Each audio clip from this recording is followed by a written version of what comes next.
салом. Хабарҳои радиои Озодиро аз рӯзи сешанбе 22 март тақдим мекунем. Раҳбарони Аврупоӣ ҳамлаҳои маргбор дар фурудгоҳ ва метрои шаҳри Брюсселро маҳкум карданд. Дональд Туск, президенти Шӯрои Аврупо, рӯзи 22 март гуфт ки ин ҳамлаҳои террористӣ бори дигар ба бадбиниву хушунат сабаб мешавад. Субҳи 22 март дар пойтахти дипломатии Аврупо якбора 3 таркиш рух дод ки ҷони даҳҳо нафарро гирифт. Ду таркиши аввал дар толори гусели мусофирони фурудгоҳи Завентем ва таркиши сеюм дар изгоҳи метрои Майлбек рух дод. баъди ин ҳодиса ҳаракати нақлиёти мусофирбар ва ҳам метро дар Брюссел қатъ шудааст. ба қавли сафорати Тоҷикистон дар Белгия, дар таркишҳои шаҳри Брюссел нафаре аз шаҳрвандони Тоҷикистон осеб надидааст. сафорати Тоҷикистон мегӯяд пайваста дар тамос бо вазорати хориҷияи Белгия аст ки макони зисти доимии тахминан 30 шаҳрванди Тоҷикистон мебошад. дар нишасти ғайринавбатии шӯрои созмони паймони амнияти дастаҷамъӣ дар шаҳри Москав паси дарҳои баста ташаннуҷи ахири вазъ дар марзи Қирғизистону Ӯзбекистон баррасӣ мешавад. ин нишаст бо даъвати Бишкек ва бо ҳузури намояндагони кишварҳои узви созмони паймони амнияти дастаҷамъӣ дар Москав баргузор мешавад. қаблан Қирғизистон Ӯзбекистонро дар поймол кардани муқаррароти байналмилалӣ айбдор кард. субҳи 18 март нирӯҳои марзбонии Ӯзбекистон дар як қитъаи то ҳол таъин ва аломатгузорӣ ношудаи марз бо мавзеи чаласарти ноҳияи Алабуқаи вилояти Ҷалолободи Қирғизистон ду посгоҳ ва ду зирехпӯши БТР-ро мустақар карданд. дар ҳоле ки ин ҳодиса мояи шадиди нигаронии Бишкек шуд, Тошкент гуфт сабаби тақвияти нирӯҳо дар марз бо Қирғизистон бахше аз омодагиҳо ба таҷлили Иди Наврӯз аст ва набояд муносибатҳои дуҷонибаро печидатар кунад. Тоҷикистонро дар ин нишаст Сӯҳроб Шарипов, мушовири сафорати Тоҷикистон, ҳамзамон намояндаи ин кишвар дар созмони паймони амнияти дастаҷамъӣ муаррифӣ мекунад. 21 март ширкати Apple телефони ҳушманди навашро муаррифӣ намуд ки iPhone SE ном дошта зоҳиран нусхаи iPhone 5 мебошад.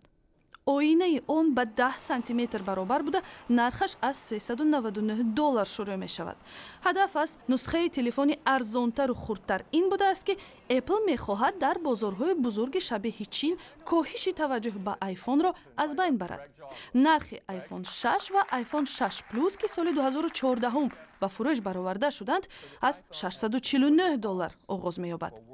рӯзи душанбе дар шаҳри Купертинои аёлати Калифорния дар маросими муаррифии iPhone SE раиси ширкати Apple Тим Кук хотирнишон кард ки ҳукумат аз онҳо хостааст то телефони масъули ҳамлаи террористӣ дар Сан-Бернардиноро боз кунад, вале Apple ин амалро дахолат ба ҳаёти шахсии инсон мешуморад.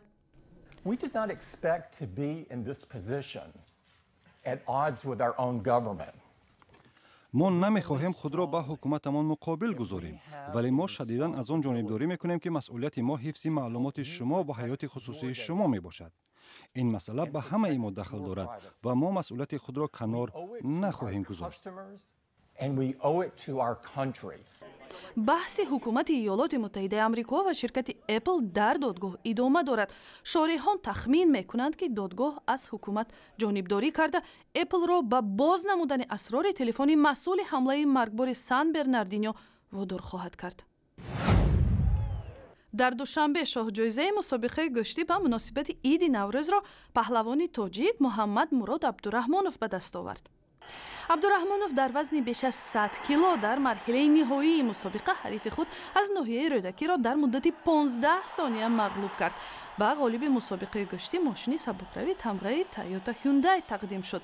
ин 23-юмин мошини сабукрав аст ки паҳлавони тоҷик Муҳаммад Мурод Абдураҳмонов барои пирӯзиаш дар мусобиқаҳои гӯшти сарфароз мешавад. дар чунин мусобиқаҳо ман аз соли 2007 баромад мекунам. аввало савзавори ҷои дуюм ва сеюм будам. баъд аз 2009-11 ҷойҳои аввалро ишғол мекардам. як хато накунам 6 сол ҷоми Наврӯзро дар ҷоми Наврӯз аввал шудам. зимнан Абдураҳмонов умед дорад ки имсол метавонад барои ширкат дар Олимпиадаи Рио де Жанейро роҳхат гирад. ва ахбори бештар аз инро дар сомонаи Озодӣ ва шабакаҳои иҷтимоии Facebook, Одноклассники ва Twitter пайдо кунед.